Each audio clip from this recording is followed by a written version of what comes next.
In 2016, Magnus Carlsen was asked which of Fischer's games were his favorite ones. And this game here is actually his answer. This game apparently is Magnus Carlsen's favorite Bobby Fischer game. And the reason is because this is not some great tactical stunt, but this is in Magnesian style, putting pressure in the endgame on your opponent. The opening is not very interesting. Pawn to c4, Bobby Fischer plays with the black pieces, so we're actually just gonna flip the board because watching this from the black perspective is much more interesting. And the opening is not that interesting. Basically, every single piece gets traded. Basically, everything gets traded. We're gonna see this slowly but surely. Everything gets traded, and we reach this position. This is basically the starting position of the game. They traded off every piece. And it's a very standard position. If you turn on the engine, it's freaking equal, okay? It's like equal. Like, it really is just equal. But Fischer makes this into a winning game. How? First, he recognizes that this is a weakness, so he reroutes his knight to e6, putting pressure on this guy. Now the king has to go here, and it has to stay there, because then this can be protected. Next step, you bring your king into the action with this h7 square. You bring your king, very, very nice. King to g6, h4, and white cannot really do anything. White is just bound to this weakness here, and Bobby Fischer is going to try to make progress. So he pushes his pawn, and now in this position, you know, he doesn't immediately go for it. He kind of looks. Okay, bishop d2, king goes back. Okay, let's put the knight back, and now finally he goes king f5 again. I wanted to say finally f5, but no, he didn't go. He didn't go f5. You slowly but surely shuffle the pieces. This is why Magnus Carlsen said this was the favorite game, because Magnus Carlsen plays in the exact same way. He likes to slowly but surely grind out end games, slowly but surely putting pressure, and now pawn to f5. Slowly but surely shuffling the pieces around, putting pressure, looking where you can put your pieces. And again, the game is still equal. King e2, and now pawn to f4.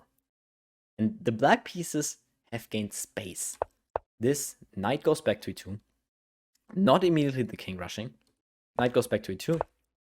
Pawn to h3 is played. White is trying to restrict the space here, and you immediately see like here black just put his space up. Knight to f5, and the king again has to go here if the bishop wants to move. This is a very important weakness, and now in this position, Bobby Fischer goes g4. This is a move you have to react on, because basically the threat is, if you do nothing, for example just g4, then he will push. Bishop has to go here, and now knight h4 hits this pawn, which would be completely winning. So you have to react to this, which Petrosian does. Not Petrosian, sorry, Saidy does.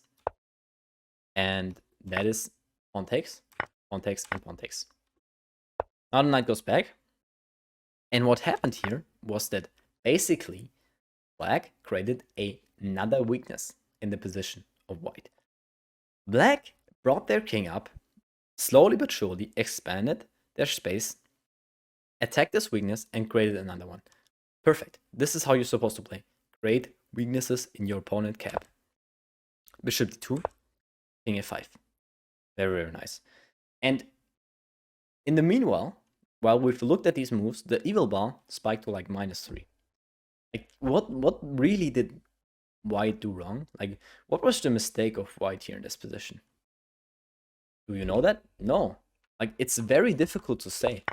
It's very difficult to say. Maybe it's this move. It's very difficult to say, because that is exactly what Magnus Carlsen likes. That is exactly what Bobby Fischer likes. Putting pressure slowly in the endgame. And by the way, this game was played in a tournament where Bobby Fischer had 10 out of 10. 10 out of 10. And after this game, he had 11 out of 11 games won in a tournament against like masters, not like beginners, masters. This is crazy. Knight goes to f6, bishop f4, knight reroutes to the center. And white cannot do anything. White cannot do anything. They have to stay on this pawn, they have to stay on this pawn. And now the king goes forward. And here already, it's very problematic. Obviously, knight to g3, this is a lost king and pawn game, because now you simply push this, and it's all about space, right? We simply go here. This is nice. Now the bishop has to, the king has to retreat back, and after knight to f5, and bishop here, knight here, you lose this pawn. You lose this pawn because this again is a lost king and pawn game. You cannot defend this pawn, so he tried to restrict the space here of the black pieces, but now you win this pawn, and this is the final mistake apparently. And now here, here, here, and this is basically the end of the game. Knight goes here, and here in this position, Saidy resigned. It's a very simple game.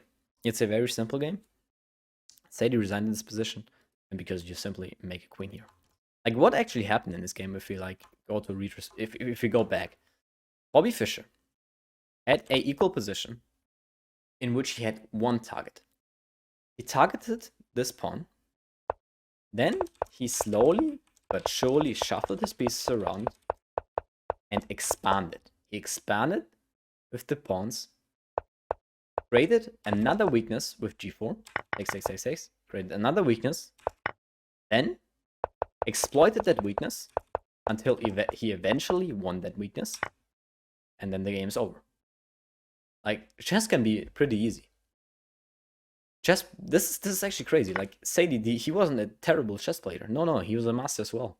Like, this is crazy. Knight to g2, and this is why it's probably Carlsen's favorite game, because it's not some brilliant attacking game. It's just some slow but sure shuffling. And you know, I want to, like, if I do these kind of like videos where I show you these games, I want to like scream and shout, "Oh my goodness, this was an insane sacrifice!" But really, it's not. It's not an insane sacrifice. But I'm trying to emphasize this because some people might, yeah, you just won this game. Yeah, there's not some great sacrifice. No. This is maybe even more brilliant than some insane sacrifice games.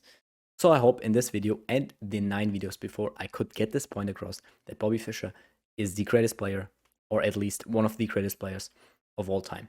Now I'm going to do the same series, like 10 videos of the greatest chess games of one particular player.